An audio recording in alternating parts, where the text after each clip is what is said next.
아버지 하나님 감사합니다. 주님만이 참된 소망이 되심에 대한 믿음의 고백들이 아버지 하나님 입술로만 그냥 예배 와서만 고백하는 것들이 아니라 내 중심에서, 내 삶에서, 내 모든 환경 속에서 누군가를 만나더라도 어떠한 사람을 대하더라도 그 주님 앞에 믿음의 고백으로 깨어있는 그런 심령이 되게 하여 주셔서 이 시간도 친히 하나님의 그 부르심 앞에 우리가 나아갑니다. 부족한 종의 입술은 거두시고 하나님의 말씀이 선포되게 하시사 그 선포된 말씀을 통해 우리 성도들의 심령 가운데 아버지 하나님 심겨지고 아버지 하나님 자라 열매 맺는 은혜가 나타날 수 있는 그런 순종의 시간 되도록 주님 기름 부으시고 역사하여 주셔서 감사드렸고 주 예수 그리스도의 이름으로 기도드렸습니다. 아멘. 우리 함께 보실 말씀은 이사야 52장 1, 2절 말씀입니다. 이사야서 52장 말씀입니다.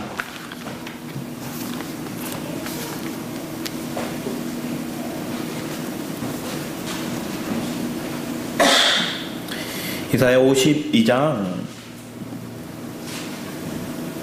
1절 2절 말씀만 같이 한번 읽어보도록 하겠습니다. 같이 읽겠습니다. 시작. 시온이여 깰지어다 깰지어다 내 힘을 낼지어다 거룩한 성 예루살렘이여 내 아름다운 옷을 입을지어다 이제부터 할례받지 아니한 자와 부정한 자가 다시는 내게서 들어옴이 없을 것임이라 너는 티끌을 털어버릴지어다 예루살렘이여 일어나 앉을지어다 사로잡힌 딸 시온이여 내 목의 줄을 스스로 풀지어다. 아멘. 시온이여 이렇게 얘기를 하죠. 그게 믿는 자들을 예표하기도 하고 또 이스라엘 백성들을 얘기하랍니다. 특히나 이 상황 속에는 유다 백성들에 대한 메시지이기도 합니다. 근데 반복해서 얘기하는 게 있어요. 뭘까요? 깰지어다 깰지어다 얘기하는 거야. 우리 지난주 설교 때 베드로가 잠자고 있으니까 천사가 어떻게 했죠? 일어나라고 팍 이렇게 쳤죠. 깨어나라고. 그러면 우리가 잠자고 있을 때 깨라고 하고 또 우리가 뭐 할 때 깨라고 할까요? 헛된 꿈에 마음이 뺏겨 있을 때 또 우리가 착각하고 있을 때 그 잘못된 상황과 그런 생각 속에서 내 망상이죠. 그것을 깨어나라 얘기하는 거죠. 헛된 꿈 그리고 내가 잠자고 있는 침체된 내 모습들 침체되거나 내가 헛된 것을 꿈꾸고 있거나 내가 착각 속에 있을 때 깨어나라고 얘기를 하는 거예요. 말씀을 듣고 우리는 처음에 은혜를 받으면 어떻게 될까요? 다 바뀔 것 같아요. 은혜를 딱 받잖아요. 그러면 다 될 것 같아요. 맞아요. 다 돼요. 누가 하시면 다 돼요? 주님이 하시면 다 돼요. 그런데 우리는 그 가는 과정 속에서 있는 여러 가지 어려움들 때로는 뭐 우리가 생각하는 실패들을 우리는 틀렸다 생각하고 잘못됐다 생각하는 거예요. 하나님 편에서는 실패가 없어요. 하나님 편에서 실패가 없는데 내가 한 번 넘어지고 두 번 넘어지고 세 번 넘어지면 아 내가 이제 벌장 나봤다 이렇게 생각하는 사람들이 있다. 아니에요. 하나님 편에서 우리는 그게 하나님 편에서 보면 실패는 결코 존재하지 않아요. 믿는 우리의 삶에서 동일한 거예요. 여러분이 예수를 믿으면 내가 그리스도 안에 있음을 고백하면 지금 사람들이 얘기하는 나를 지목하고 너 실패했어, 너 넘어졌어, 너 잘못했어, 너 죄를 범했어 이 말들이 우리를 억압하는 게 아니에요. 우리에게 그래서 실패는 존재하지 않는 거예요. 과정일 뿐인 거예요. 그 과정을 믿는 사람은 내가 순간적으로 침체해서 내가 주저앉았거나 잠자고 있거나 때로는 다른 망상이 잡혔을 때 주님은 주의 사자나 아니면 성령을 통해 아니면 믿음의 동역자를 통해서 깨어나라고 얘기하는 거예요. 깰지어다 깰지어다 얘기하는 거예요. 지금 이스라엘 백성들은 영적인 침체 속에서 그리고 지금 상황은 지금 아직 포로되어 있지 않지만 포로되어 갔던 그들 한번 생각해 보세요. 포로되어 있으면 어떤 마음이 들까요? 내가 아무리 애쓰고 수고해도 내게 없어요. 자기네 돌아오는 게 없어요. 돌아와봤자 삼시세끼 밥 아니면 뭐 잠자리 이 정도 끝인 거예요. 내가 아무리 속여도 그게 내 것이 아니에요. 그런 포로 생활 속에 있는 사람들은 소망이 없어요. 그냥 그대로 짓눌린 채 살아가는 거야. 우리가 어둠에 매여 있으면 그런 거야. 어둠이, 사망이, 사단이 우리를 짓눌러버리면 내가 오늘 헛된 수고하는 것처럼 느껴지는 거야. 그러면 어떤 마음이 들까요? 그만하자 이런 생각이 드는 거예요. 아니면 이 세월이 그냥 빨리 지나갔으면 좋겠다. 그리고 그들의 입에는 달고 사는 게 있어요. 뭘 달고 살까요? 맞아요. 죽겠다예요. 죽겠다. 예전에 저 대학 다닐 때 대학 총장님이 이렇게 얘기하더라고요. 우리나라 민족은 잘 될 수밖에 없대요. 왜 잘 될 수밖에 없느냐? 코를 풀어도 흥한대요. 그래서 흥한대요, 우리나라는. 그래서 어이가 없는 말처럼 보이지만 우리의 삶 속에, 우리의 고백 속에 뭐가 필요한 거예요? 나는 흥할 수밖에 없다. 나는 잘 될 수밖에 없다. 그런데 이게 헛된 망상 안에서의 내가 그냥 이 땅에서의 흥함을 꿈꾸는 자가 아니라 내가 영원한 것들을 꿈꾸고 영원한 세계가 내게 있다는 것들에 대한 그 흥함에 대한 비밀을 발견하는 자가 되는 거예요. 그러면 그 세계를 내가 누리면 그 세계를 값을 해서 쓸 수 있는 거예요. 그 세계를 내가 누리지 못하면 나는 이 땅에서의 그냥 육신의 것들만 잡혀 살아가다 보면 아니면 하나님 땅의 것만 얻을 수도 있긴 하겠지만 영원한 것도 못 얻는 거예요.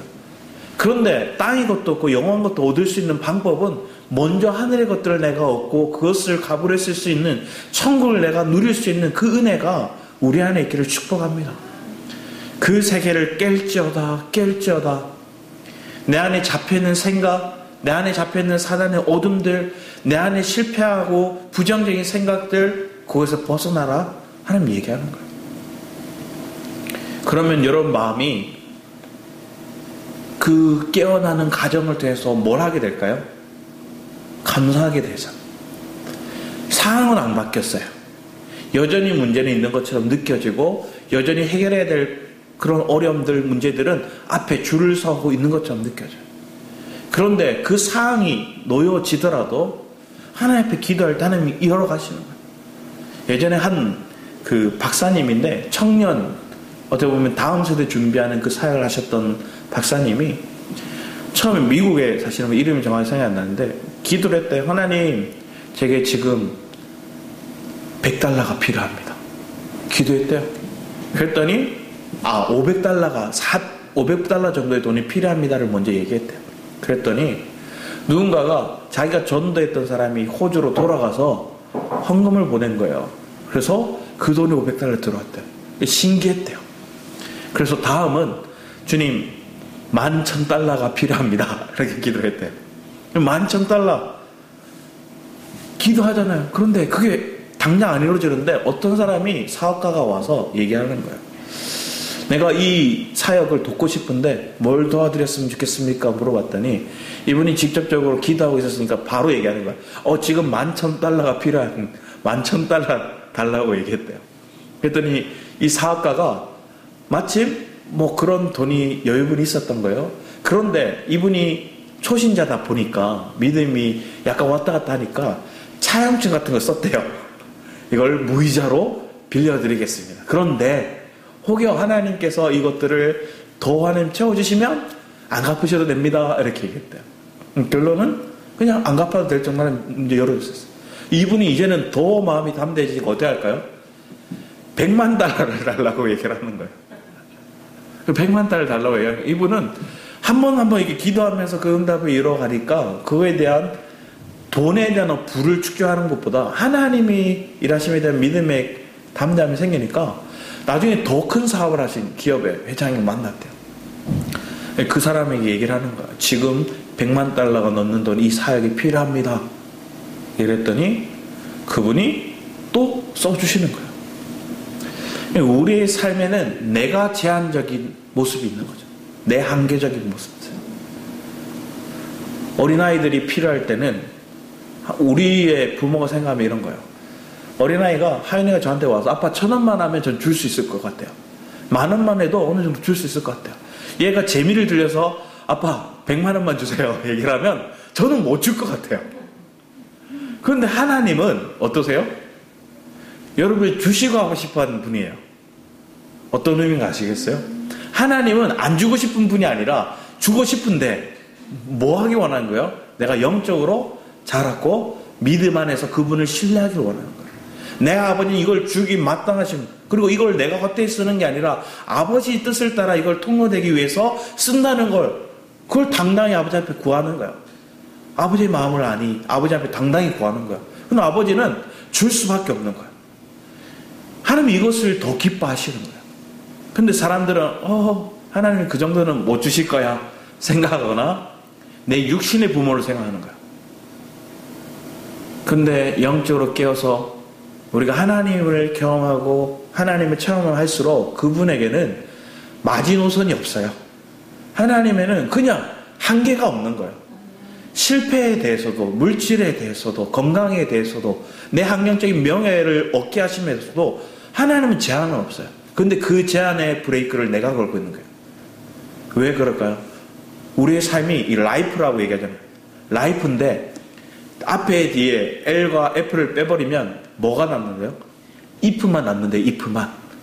만약에 우리는 그렇게 살았는데, 인생을 만약에 과거에 묶여서, 만약에 내가 이런 선택을 했다면, 만약에 이 남자를 만나지 않았더라면, 만약에 내가 이 사업을 하지 않았다면, 만약에 내가 이런 결단을 하지 않았다면, 그걸 살아간다는 거예요. 그런데 우리 앞에 주가 계시고 그 주님이 내 안에 나를 딱 감싸고 계시면, 나를 먼저 앞에서 이끌어가고 계시면 여러분의 삶 가운데 만약이란 단어가 바뀌게 되는 거예요. 왜 그럴까요? 하나님이 이미 이루셨음에 대한 믿음의 고백이 우리 안에 있으므로 여러분 안에 이 만약에 대해서 자유함을 느끼는 프리가 우리 안에 생기는 거예요. 여러분의 삶 가운데 만약이 아니라 주가 나를 앞서 이끌어가면 내 삶에 자유가 온다는 걸 믿는 은혜가 우리 안에 있기를 축복합니다. 그러면 저는 그런 가정이 되기 위해서 깰지어다 얘기할 때 제일 먼저 깰 때 필요한 것들은 뭐냐면 내가 어떤 존재인가를 아는 거예요. 내가 어떠한 무지한 존재이고 내가 얼마나 추악한 존재인가를 아는 거예요. 그래서 은혜를 받았다가 그 은혜를 잠시 하나에 거두시면 어떻게 될까요? 여지없이 내동댕이 쳐져요, 우리의 삶이. 저도 그랬거든요. 저도 이 말씀을 처음 접하고 너무 은혜에 젖어 살았어요. 그때 갓 제대해서 공장에서 알바하고 있었거든요. 대학 이제 재입학하기 전에 이제 알바하고 있는데, 알바하는데 거기 있는 사람들이 저를 너무 좋게 보는 거예요. 왜 좋게 볼까요? 내가 은혜 안에 있으니까 날마다 흥얼거려요. 일이 힘들어도 흥얼거려요. 그리고 막 남들 다 잠자거나 뭐 다른 거 할 때 저 혼자 막 책 읽고 기독교 서적 읽고 막 그러고 있으니까 이분들이 좋게 본 거예요. 배우려고 하고 수첩 들고 다니면서 배우려고 하고, 얘 분명히 알바인데 얼마나 갈랜데. 그 나중에 리더들이 저한테 얘기를 하더라고요. 반장님들인데 여러 명의 반장님이 내가 너 여기 정직으로 넣어줄게 이런 분이 있고, 그러니까 대학 갈 필요 없어, 대학 가지 말고 그냥 여기 삼성 계열의 어떤 회사였기 때문에 여기 그냥 있어, 내가 정직으로 너 밀어줄게. 아니 어떤 분은 자기 어떤 그 회사 속에 있는 그런 다른 그런 파트에 있는 그런 기업인데 그 기업에 저를 넣어주겠다는 거예요. 그러면서 가지 말라는 거예요. 대학 가지 말라는 거예요.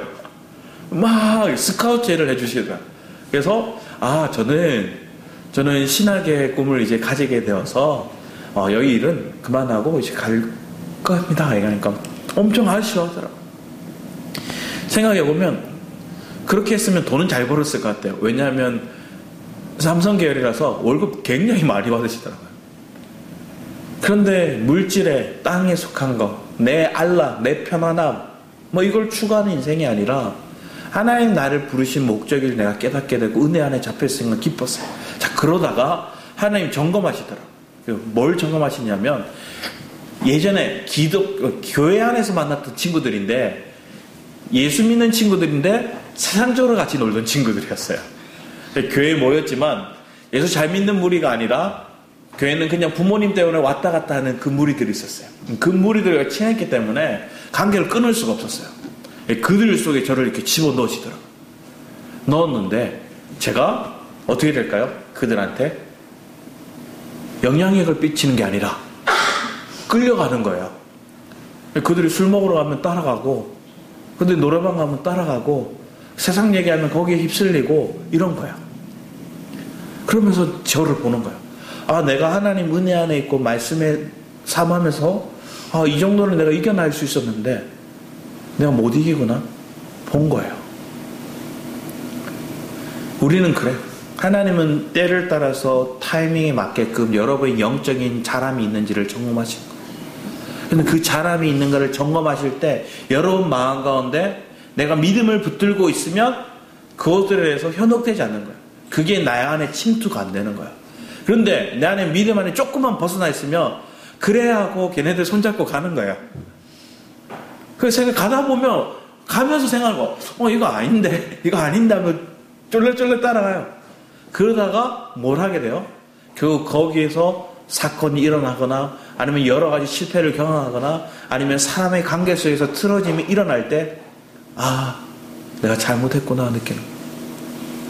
그러면 그때 하나님은 내가 말씀이 나를 사로잡고 있느냐 아니면 내 삶이 아직 말씀에서 젖어들지 않았느냐의 차이는 뭐냐면 넘어졌구나 하고 말씀으로 들어온 사람이 있고 넘어졌네 하고 가만히 앉아있는 사람이 있는 거예요. 그러면 앉아있는 것도 그런 시간이 필요한 거예요. 왜? 그 사람이 스스로 못 일어나면 누군가 와서 손잡아서 일어줄 필요가 있는 거예요. 그래야 그 사람도 나중에 누군가의 손을 내밀 수 있는 가정이 되거든요. 그래서 하나님 다 믿음의 가정 속에서 우리를 보게 하시는 거예요. 그래서 내 안에 그리스도 안에 있는가를 점검하는 가정들을 하나님이 주기적으로 한 번씩 점검하시는 거예요. 물질에 대한 부분이든 사람에 대한 부분이든 아니면 내 환경 속에서 내가 나도 모르게 내 연약함이라 생각했던 걸 들어야 되는 거예요.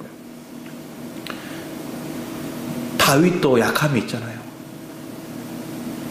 믿음의 사람들을 보면 대부분이 그들의 삶 가운데 연약함이 있었음을 봅니다.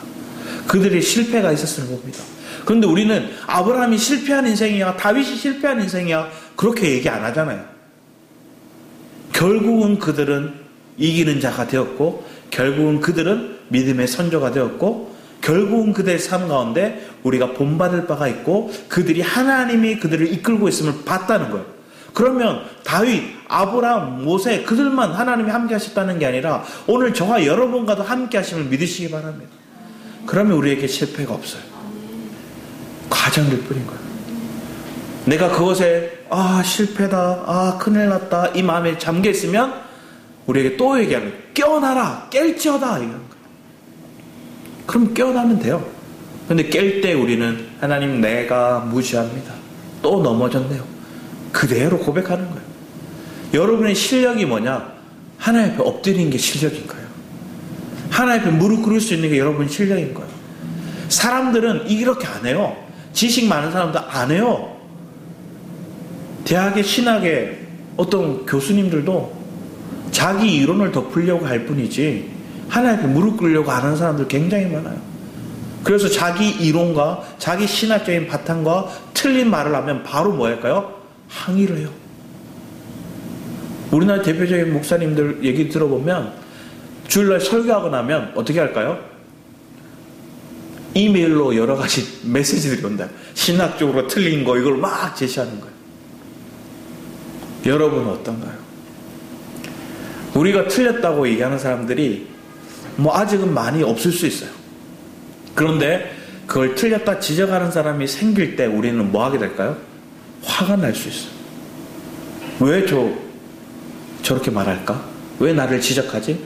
아니면 저 사람이 나보다 영적인 리더십이라 생각하면 따라가긴 한데 따라가더라도 계속 들으면 뭐 할까요? 힘든 거예요. 그러면 관계를 조금씩 멀리하기도 한 거예요. 근데 결국은 내가 살려면 내가 어떠한 존재인지를 분명하게 봐야 되는 거예요. 그래야 깨어날 수 있는 거예요. 뒤에서 더 얘기를 하는 게 이렇게 적혀있어요. 내 힘을 낼지어다 얘기를 하는 거예요.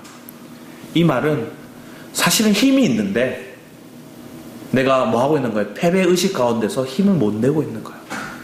오늘 여러분의 힘은 그리스도예요. 여러분 속에 담겨지는 그리스도가 있는데 그분을 부르고 그분을 믿으면 내가 그 힘으로 다시 나아갈 수 있는데 우리가 뭐 하고 있는 거예요? 패배의식 속에 있는 거예요. 여러분 삶 가운데 힘이 넘쳐나게 됨을 믿으시기 바랍니다. 그러면서 뒤에 얘기를 합니다. 아름다운 옷을 입을지어다. 예수 그리스도 옷 입죠. 이제부터 할례받지 않은 자가 부정한 자가 다시는 내게로 들어오면 저 이방 세력들 아수르와 바벨론이 저 할례받지 못한 그들이 너희들을 압제하고 괴롭혔지만 이제 그 부정한 자가 다시는 내게로 들어옴이 없을지어다. 하나님의 구원이 하나님이 우리를 자유케 함이 이렇게 있는 거예요. 그런데 2절 말씀에 너는 티끌을 털어버릴지어다. 이 티끌이 뭘까요? 우리의 옛 습성, 내 옛사람, 내 옛 내 자아에 속한 것들인 거예요. 육에 속한 일들. 이걸 털어버려야 되는 거예요. 그래서 우리가 날마다 예수 그리스도를 십자가의 능력으로 믿고 보혈을 의지하며 살아갈 때 뭐가 필요해요? 발 씻음이 필요해요. 내 안에 세상에 살아가는 거예요. 살다 보니까 더러운 게 묻어요. 사상이 아니면 세상적인 어떤 만족이 사람들이 얘기하는 그 성공이 내 안에 붙는 거예요. 근데 그것이 티끌처럼 내 육은 그것이 좋다, 그것이 맞다, 그것을 따르자 뭐 이렇게 생각하는데 그리스도 안에서도 이렇게 보면 그게 아닌 거예요. 그리스도만이 옳고 그리스도만이 생명이 되니까. 그래서 내 안에 발 씻음이 일어나고 그걸 털어내고 여러분 삶 가운데 다시금 주님으로 들어가는 거예요. 그러면 2절에 더 가서 일어나라 앉을지어다. 애들도 보면 자잖아요. 깨울 때 어떻게 해요? 너 학교 갈 시간이야 하고 멱살 잡고 바로 이렇게 일으키나요? 아니잖아요. 먼저 일어나 하고 앉혀요. 앉힌 다음에 더 정신을 차리도록 한 단계 한 단계 깨워가는 거예요. 지금 똑같이 얘기하는 거예요. 네가 일어나 앉을지어다. 사로잡힌 딸 시온이여 내 목의 줄을 스스로 풀지어다. 이제는 우리가 내가 내 목줄을 메고 있는 것들이 뭔가를 보는 거예요. 나를 결박하고 있는 건 뭔가를 보는 거예요. 그걸 이제는 스스로 벗어버리는 거예요. 그게 뭘까요? 여러분의 생각 속에서 또는 여러분이 만나고 있는 사람들 속에서 나를 계속 쥐고 흔드는 그런 무리들이 있을 수도 있고요. 그런 생각들이 있을 수 있고요. 그런 것들을 내가 풀어서 벗어버리는 거예요. 결국 하나님께서는 환경을 조성하시고 여러분의 마음을 주시지만 여러분이 뭐 해야 돼요? 입으로 시인해야 되는 거예요. 내가 벗어버려야 되는 거예요. 근데 그 힘도 누가 주세요? 주님이 다 주시고 있다는 걸 얘기하는 거예요. 그러면서 3절 이하에 여호와께서 이와 같이 말씀하시되 너희가 값없이 팔렸으니 돈 없이 속량되리라. 원래 이스라엘 백성들이 값 주고 어떻게 보면 값을 주고 포로로 끌려가서 한 게 아니에요. 그냥 끌려간 거예요. 그러니 너희들이 값을 안 치르고도 그냥 나오면 된다. 이 얘기를 하고 있는 거예요. 주 여호와께서 이와 같이 말씀하신 내 백성이 전에 애굽에 내려가서 거기에 거류하였고 아수르인들을 공연히 그들을 압박하였다. 애굽에 포로 생활할 때 또 북이스라엘이 아수르에 멸망하고 그 아수르가 남유다에 와서 조공을 바치라 얘기하고 억압할 때 그 모든 걸 다 하나님 얘기하는 거예요. 그러므로 이제 여호와께서 말씀하시되 내 백성이 까닭 없이 잡혀갔으니 얘기해요. 주님 편에 봤을 때는 사실은 이유가 있어요. 그런데 저 아수르인들, 애굽인들, 바로 바벨론 사람들이 볼 때는 그들은 까닭이 없어요. 이유가 없어요. 그냥 잡아간 거예요. 하나님의 이유 볼 때 뭐예요? 하나님 앞에 부패하였고 우상 숭배하였고 하나님의 생수에 공급되신 그 진을 버렸기 때문에 잡혀갔던 거예요. 하나님 편은 까닭이 있는데 저 바벨론, 아수르, 저들 편에서는 이유가 없는 거예요. 그래서 그 얘기를 하고 있는 거예요. 바벨론이 볼 때는 이유가 없고 하나님만이 이유를 갖고 있지만 주님은 이제는 그것조차도 내 백성이 까닭 없이 잡혀갔으니 이렇게 얘기하는 거예요. 하나님도 이걸 뭐 하는 거예요? 너 더 이상 이유를 묻지 않겠다. 너희들 까닭 없이 잡혀갔다. 이제 돌아오면 된다. 이 얘기를 하시는 거면서 내가 여기서 어떻게 하랴 여호와께서 말씀하시되 그들을 관할하는 자들이 떠들며 내 이름을 항상 조일토록 비도다. 결국은 그 대가를 이 믿는 유다 백성들 잡아갔던 그들, 저 이방이 할례받지 못한 자들이 받을 거야 이렇게 얘기하는 거예요. 그럼 뒤에 쭉 얘기를 합니다. 그 내용은 좋은 소식이 오는 거예요. 그 좋은 소식은 구원의 복음의 그들이 다시 어둠에서 흑암의 나라에 살던 그들을 하나님 아들 나라로 옮김과 바벨론에 살던 그들이 다시 이스라엘로 돌아옴을 얘기하는 거겠죠. 그래서 좋은 소식을 전하며 평안을 공포하며 복된 좋은 소식을 가져오며 구원을 공포하며 시온의 왕이 이르기를 내 하나님이 통치하신다 하는 자의 산을 넘는 발이 어찌 그리하는가. 하나님이 통치하는 삶을 여러분이 경험하시길 축복합니다. 내 안에 하나님이 나를 이끌어가는 걸음이 되기를, 이 산을 넘어가더라도 주님이 걸어가게 하면 아름다운 산이 된대. 여러분의 문제, 고통, 그런 내가 감당하지 못할 것들이 내 앞에 놓여 있더라도 주님이 나를 이끌어 가심을 믿으면 그것들이 뭐로 바뀔까요? 간증거리로 바뀌는 거예요. 믿음의 고백으로 바뀌는 거예요. 그러면서 쭉 내려와서 9절 말씀 보면 내 예루살렘의 항폐한 곳들아 기쁜 소리를 내어 함께 노래할지어다. 이는 여호와께서 그의 백성을 위로하셨고 예루살렘을 구속하였으며 여호와께서 열방의 목전에 그의 거룩한 팔을 나타내셨으므로 땅끝까지도 우리 모두 우리 하나님의 구원을 보았다. 온 세계가 하나님의 구원을 볼 수 있는, 여러분 입술 속에 하나님을 찬양하고 노래하는 고백들이 계속 고백되어지는 거예요. 우리가 찬양해야 될 이유가 여기 있는 거예요. 그런데 사람들은 이렇게 얘기해요. 인생을 살아가는 사람들을 보면 보통 언제 흥얼거리고 노래 부를까요? 잘 되면 그렇게 해야죠. 잘 풀리고 자기가 원하는 바가 되면. 그런데 믿는 우리는 다윗을 보면 그래요. 다윗이 언제 찬양시를 적었을까요? 고통 속에 있을 때 그래요. 또 그 고통 속에 하나님 건져주실 때 그들은 찬양해요. 그리고 하나님이 그와 함께 하심을 그는 믿음으로 고백할 때 지금 대적은 내 눈앞에 있지만 하나님의 말씀이 내게 주신 것들을 믿기에 찬양할 수 있는 거예요. 그래서 여러분은 고난 중에 찬양할 수 있는 힘을 가진 그런 실력자가 되시길 축원합니다. 왜 고난 중에 찬양할까? 하나님의 말씀을 믿으니까. 그 말씀이 내가 안 믿겨지면 우리가 찬양을 하다가도 속에서 부글부글 끓어요.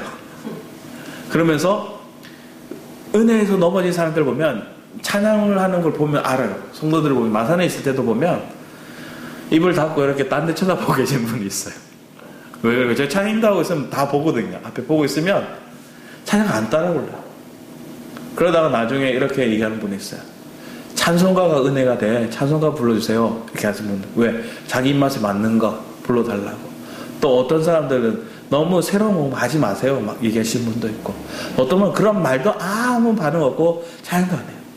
그리고 아예 찬양 시간에 들어오지도 않는 분도 있어요.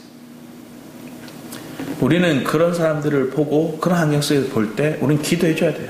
왜 그럴까요? 그들이 삶 가운데 하나님을 찬양할 이유를 찾는데 어디서 찾을까요? 내가 원하는 거, 내가 뜻하는 거에서 찾고 있는 거예요. 그래서 그 사람들 내 입맛에 맞는 거, 잘 되는 거 있으면 얼굴에 미소가 이렇게 번지는 거예요. 표가 나는 거예요.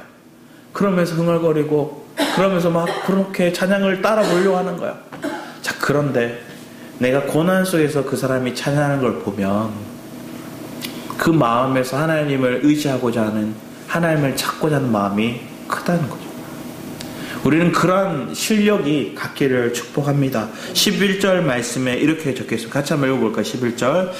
너희는 떠날지어다. 거기서 나오고 부정한 것을 만지지 말지어다. 그 가운데서 나올지어다. 여호와의 기구를 매는 자들이 스스로 정결하게 할지어다. 여호와께서 너희 앞에 행하시며 이스라엘 하나님이 너희 뒤에서 호위하시리니 너희가 황급히 나오지 아니하며 도망하듯 다니지 아니하라. 너 거기서 나와 떠나라. 앞에는 깰지어다 얘기했는데 깨어난 사람은 어떻게 하는 거예요? 떠나게 되어 있어요. 깨어있는 사람, 그 사람은 내가 하나님 원하지 않는 위치에 머물러 있지 않는 거예요. 떠나는 거예요. 하나님이 가라는 곳에 떠나는 거예요. 하나님이 움직이라는 곳에 떠나는 거예요. 그래서 그들은 바벨론에서 어디로 가는 거예요? 가나안으로 다시 돌아가는 거예요. 예루살렘으로 돌아가는 거예요. 하나님이 예배하는 장소를 떠나는 거예요. 지금의 우리의 삶 가운데 내가 지금 사는 지역을 옮겨라, 이런 개념도 간혹가다 올 수 있겠지만 대부분 영적인 내 상태를 얘기하는 거야. 내 마음이 혼적이고 육적인 데 있다면, 세상적인 데 있다면 내가 나오라는 거야. 세상에서 나오라는 거야. 홍해를 건너라는 거야. 강야 생활하면서 여전히 육에 잡혀있고 혼적인 걸 요구하는 그 모습이 있다면 거기서 나와서 영 안으로 들어가는 거야. 그런 하나님의 심도 깊게 더 깊은 곳으로, 하나님의 영적인 만남과 교제가 있는 곳으로 여러분의 인도하심에 대한 믿음의 결단이 있다면 내가 그 떠나는 걸음을 기쁨으로 찬양하면서 나오는 거예요. 우리 에스라 1장을 볼까요? 에스라서 1장입니다. 제가 가진 성경 구약 709페이지입니다. 에스라 1장 1절 이하 말씀을 한번 보겠습니다.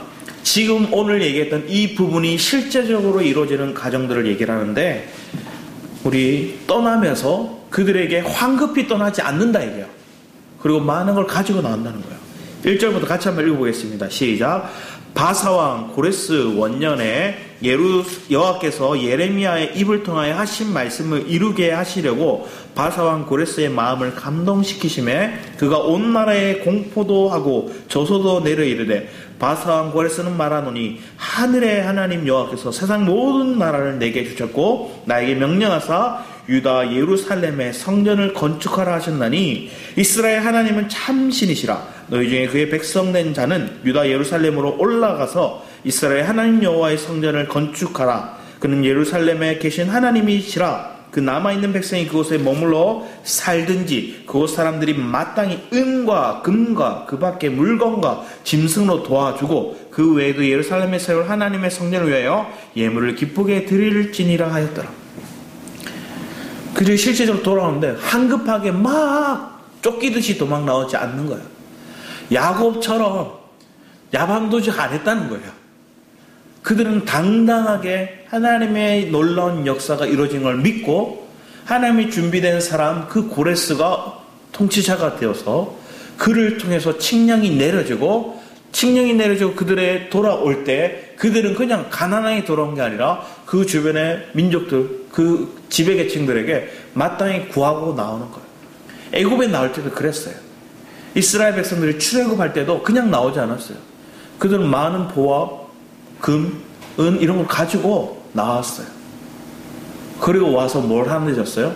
처음에는 잘못해서 황금성까지 만들지만 결국은 성막을 짓는데 그것을 다 드려요. 그들은 이걸 왜 들고 나왔을까요? 성전을 짓기 위해, 성전을 재건하고 성벽을 수축하기 위해서 가지고 나오는 거예요. 그러면 이 밑에 말씀을 보면 7절에 고레스 왕이 또 여호와의 성전 그릇을 꺼내더니 옛적에 느부갓네살이 예루살렘에서 옮겨다가 자기 신들의 신당에 두었던 것이라. 바사왕 고레스가 창고지기 미드르닷에게 명령하여 그 그릇들을 꺼내어 세워서 유다 총독 세스바살에 넘겨주니 그 수는 금접시가 30개요, 은접시가 1000개요, 칼이 29개요, 금대접이 30개요, 그보다 못한 은대접이 410개요, 그 밖에 그릇이 1000개이니 금, 은 그릇이 모두 5400개라. 사로잡힌 자를 바벨론에서 예루살렘으로 데리고 갈 때 자유롭게 가게 하는 거예요. 그리고 심지어 그들을 리드하면서 이끌어가는 거예요. 하나님의 상 가운데 우리가 조바심 가지면서 살 필요가 없다는 것을 보는 거예요. 하나님이 깨어있게 하시면 하나님 떠나게 하시는데 내가 도망자 신세로 떠나는 게 아니라 마땅히 가져가야 될 것들을 가지고 당당히 그 자리에서 나오는 거예요. 그러면서 여러분의 삶에 하나님을 위한 일들에 동참하는 그런 통로 역할들을 여러분이 감당하실 줄 믿습니다. 그러기 위해 여러분이 깨어있게 원합니다. 여러분이 그래서 하나님을 찾고 부르짖기 원합니다. 사람들은 그냥 막연하게 주님, 주님 이렇게 기도하는데 그 기도에는 실제적인 능력이 없죠. 왜 그럴까요? 주원부원하듯이 얘기하거든요. 그리고 한편의 마음에 육적인 마음이 너무 커서 하나님 앞에 그냥 하나님을 그냥 부리듯이 하나님 내 종, 내 비서 부리듯이 요구하면서 달라고 하는 겁니다. 거기는 하나님 응답이 없죠. 근데 내가 영 안에서 깨어나는 것들이 정말로 중요한 것을 보게 됩니다. 우리 사도행전 2장 말씀을 볼까요? 사도행전 2장 말씀에 보면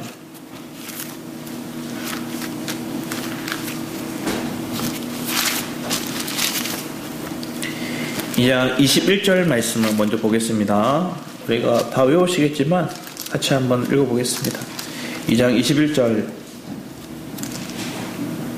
같이 한번 읽어보겠습니다. 시작.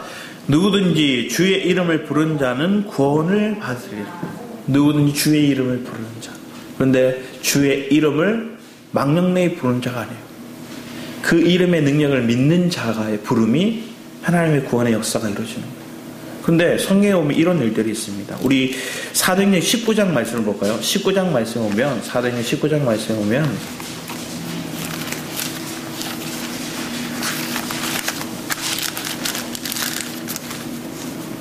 19장 저희들 13, 14절 말씀 같이 한번 읽어보겠습니다. 13, 14절입니다. 시작. 이에 돌아다니며 마소라는 어떤 유대인들이 시험삼아 악기 들린 자들에게 주 예수의 이름을 불러 말하되 내가 바울이 전파하는 예수를 의지하여 너에게 명하노라 하더라. 유대의 한 제사장 스게와의 7 아들도 이 일을 행하더니 얘기합니다. 자, 지금 바울이 에베소에 가서 복음을 전합니다. 에베소에 복음을 전할 때 그 예수의 이름을 선포하니 귀신이 나가고요.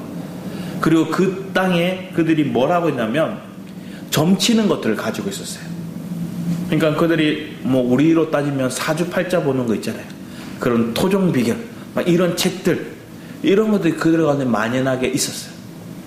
그리고 그들의 들어가는 서이나 이런 것들이 잘 팔렸어요. 그들이 복음을 받아들이고 뭐랄까요? 그것을 다 불태워요. 그게 앞에 나와요.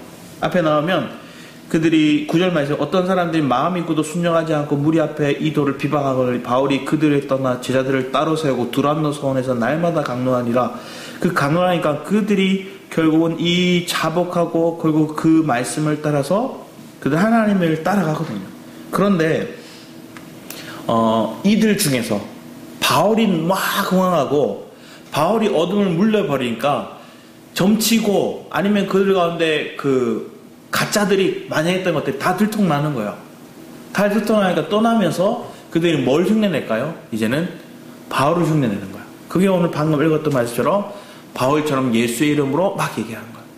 그런데 예수의 이름으로 얘기하는데 누가 그걸 했느냐? 오늘 읽었던 부분 속에서 이 스게와의 7 아들이, 근데 이게 제사장의 아들들이 이렇게 허망한 말들 하는 거예요. 그들이 믿지 않은 채 그냥 바울이 그렇게 예수의 이름으로 막 하니까 그걸 따라서 유행처럼 바울이 믿는 그 하나님, 그 예수의 이름으로 막 선포하니까 뭐 할까요? 귀신을 쫓아내려고 했더니 귀신이 그 7 아들들을 두드려 패요. 보통 패는 게 아니라 죽을 때 방금 패버리는 거야. 하나님 이걸 보게 하시는 거야. 예수 믿는 사람, 내가 믿노라 하면서 주의 이름을 온전히 신뢰하지 않는 사람이 너무 많은 거예요. 오늘 깨어나는 자, 그리고 그것을 떠나는 사람은 주의 이름의 비밀, 그 힘이 무엇인가를 아는 거예요. 여러분의 주의 이름을 부르는 이유는 뭘까요? 내 삶 속에 실제적인 구원의 역사를 경험했기에 그분을 신뢰하는 거거든요. 근데 가짜들이 말하는, 아니면 세상적인 지식 가진 사람들, 은사적인 사람들의 얘기는 주 예수의 이름을 가지고 뭐 하는 걸까요? 자기 배불린 사람들이 너무 많은 거예요. 오늘날 교회도 그런 것 같아요. 주 예수의 이름을 팔아서, 성도들도 주님 이름 팔아서 자기 배 불리려고 하고요. 목회자들도 주의 이름 팔아서 자기 명예 가지려고 하고요. 주의 이름 팔아서 저 성도들을 자기 종 만들려고 그래요. 자기 말이면 무조건 순종하도록. 내가 하나님 말을 대언하는 거 좀 막 심는 거예요. 옛날에 그것을 타작마당인가? 뭐예요? 이 귀신 들렸다고 계속 두드려 패요. 자기는 영적인 존재고. 우리는 그런 모습을 보면 너무나 비인격적이고 거짓된 것들을 속는 것들이 너무 많은 거예요. 이단의 모습을 보세요. 이단들도 성경 가지고 이단하는 사람들 보면 주의 이름 막 올리고 말해요. 그리고 그들은 뭘 할까요? 협박하는 거예요. 두렵게 만드는 거예요. 그런데 내 안에 있는 주의 이름은 그 주의 이름을 부를 때마다 나를 건지시는 거예요. 어디서 건질까요? 내가 사망의 생각, 실패된 생각, 절망의 생각, 사람들이 비난하는 그 말들에 짓눌려 있는 그 모든 것에서 하나님 나를 건지시는 거예요. 주님 부르는 거예요. 우리는 그런 내 내면 안에서부터의 하나님 자유케 하시는 구원의 역사를 경험하시길 축복합니다. 그러면 그 주님은 내 마음에 이제 뭘 하게 될까요? 다시 도전할 수 있는 마음을 주는 거예요. 다시 더 가까이 가고 싶은 마음을 주는 거예요. 더 내가 누구에게 가야 되는 걸 분명하게 우리의 선이 딱 굵어지는 거예요. 그래서 생명의 길과 사망의 길, 이 두 길밖에 없는데 이 노선이 더 분명해지는 것들이 여러분 삶 가운데 주어지는 거예요. 근데 그때마다 내가 주의 이름을 부르며 생명을 선택할 수 있는 은혜가 우리 안에 이미 주어졌어요. 이미 우리가 그것을, 그런 실력을 하나님 우리에게 주신, 그 힘을 주셨다는 거예요. 근데 그 힘을 실제적으로 사용하는 사람이 있는가 하면 묵혀두고 있는 거예요. 주의 이름을 부르는데도 그냥 중언부언하지, 예수님으로 기도드렸습니다 막 얘기하고 끝나는 거예요. 그런데 그 주의 이름의 그 비밀을, 그 능력을 아는 사람은 그냥 망령되이 안 부르겠죠. 마음으로 정말 주의 이름에 건세가 있음을 믿는 거예요. 베드로가 안전뱅이를 일으키잖아요. 내게는 금과 은 보화는 없지만 나는 예수 이름으로 명하노니 일어나 걸어라 얘기하는 거예요. 이 선포가 사도행전 초대교회는 있었고 왜 오늘날은 없나? 왜 오늘날은 그렇게 역사가 없죠? 시대가 바뀌어서요.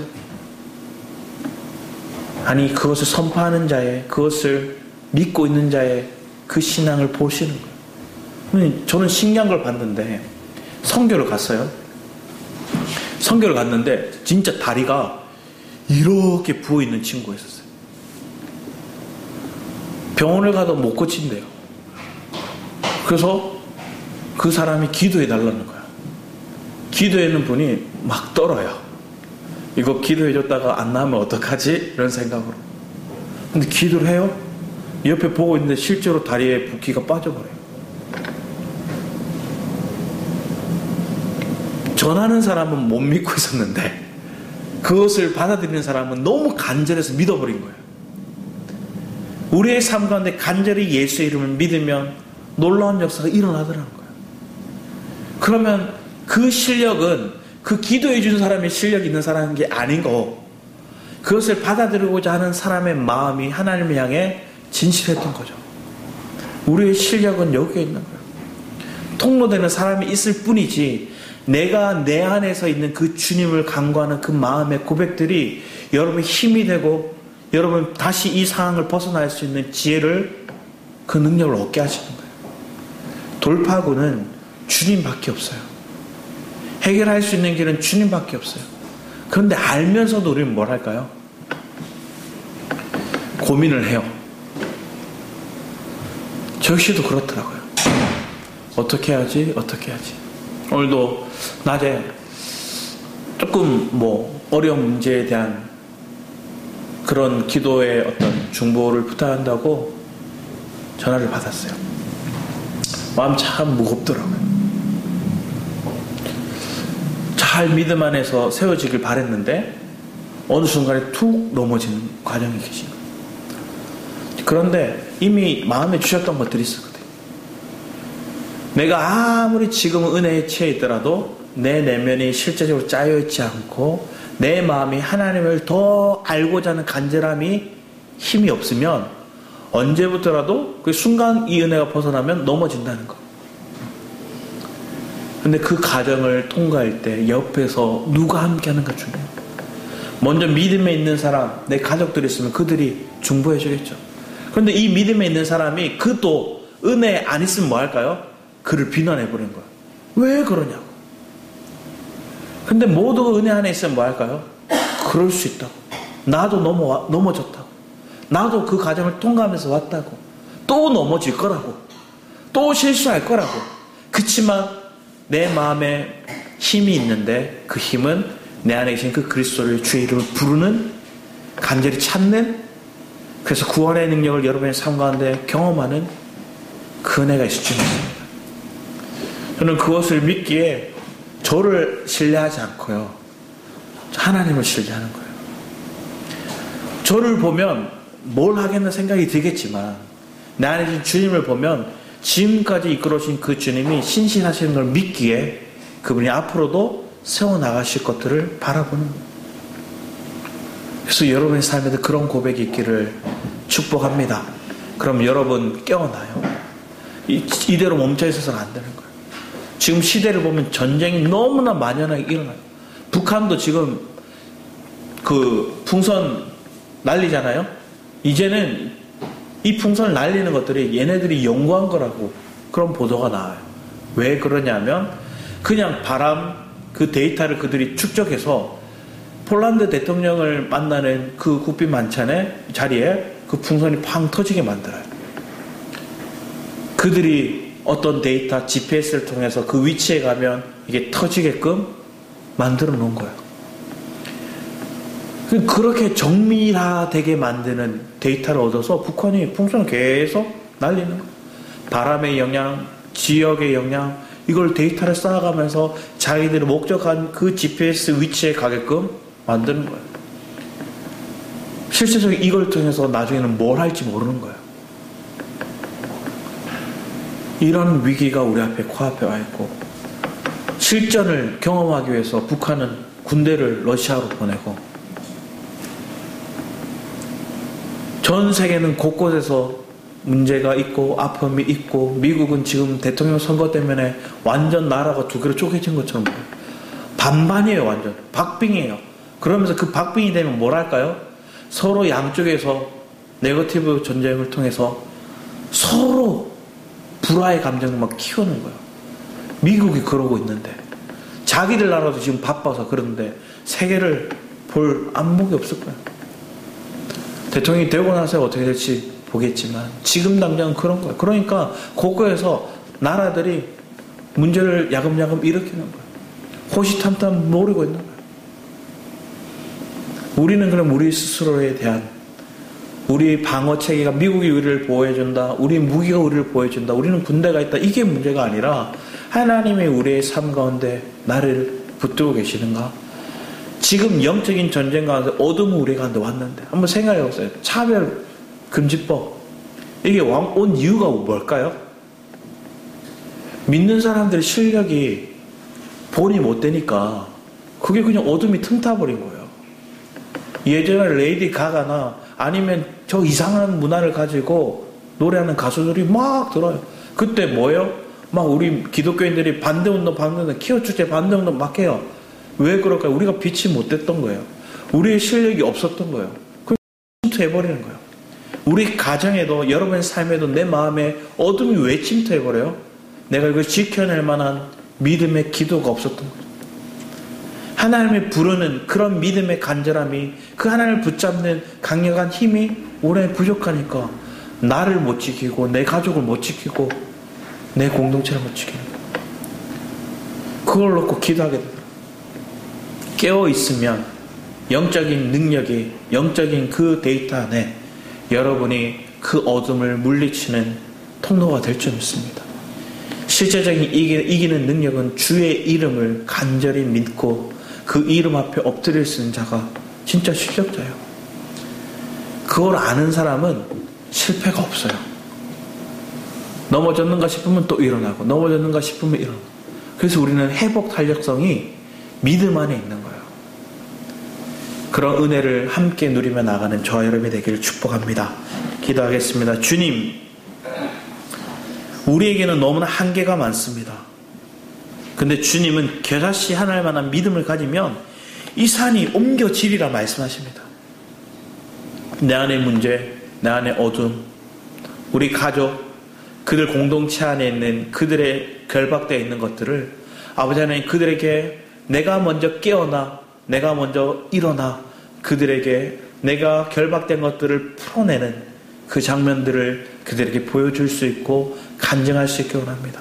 그래서 그들이 묶여있는 것들에서 깨어날 수 있도록, 그들이 잠자고 있는 것, 그들을 침체되게 만들고 있고 그들의 험한 것들에 그들이 꿈꾸고 있고 착각 속에 있는 것에서 벗어날 수 있도록 아버지 하나님 우리가 통로되는 삶이 되기 원합니다.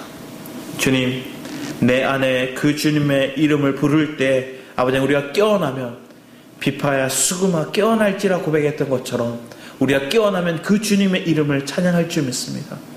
그 이름의 비밀을 알고 그 이름을 찬양할 수 있는 우리 에베레 성도들이 되어서 함께 예배하는 이들의 모든 삶 가운데 그런 깨어나는 실력이 영적인 능력을 갖춘 그런 은혜가 우리 안에서 역사하도록 우리는 날마다 주의 이름을 부르고 나아가니 주를 붙들고 새롭게 하시고 아버지 하나님의 그 부활의 능력으로 우리를 감싸 주시옵소서. 감사드렸고 주 예수 그리스도 이름으로 기도드렸습니다. 아멘. 우리 찬양 부르고 오직 예수뿐이네 함께 찬양 부르며 준비하신 예물 주님 앞에 드리기 원합니다. 우리 오직 예수뿐이네 함께 찬양 드리겠습니다.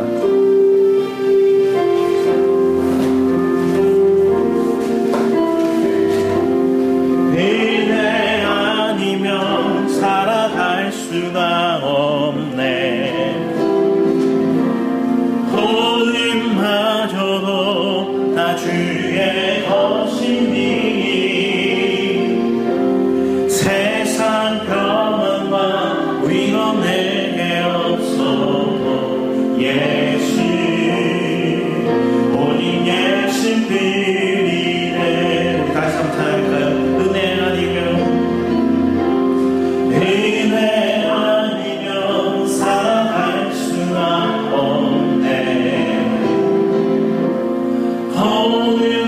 모든마저도 다 주의 것이니 참된 왕과 위로 내게 없어도 예수 오직 예수뿐이네. 그 신께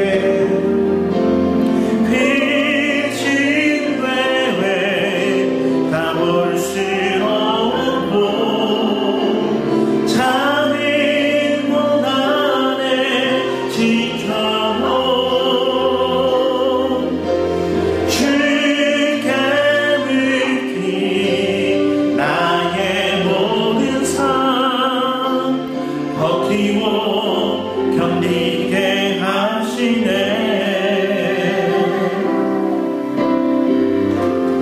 은혜 아니면 살아갈 수가 없네. 나의 모든 것 다 주께 맡기니 참된 평안과 위로 내게 주신 오직 예수뿐이네. 그 신뢰에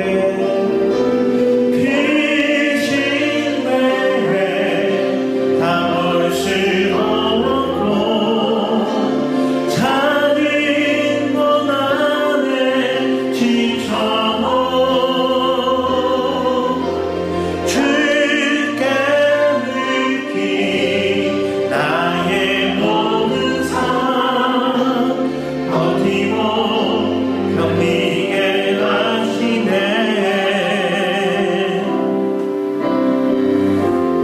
은혜 아니면 살아갈 수가 없네.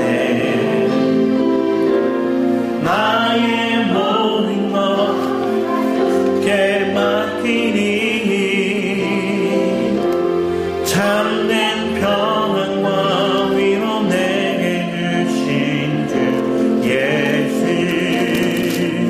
오직 예수뿐이네.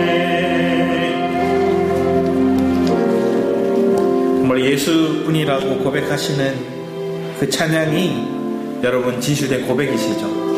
우리 시편 118편 17절 말씀 한번 볼까요? 지난주에도 말씀드렸지만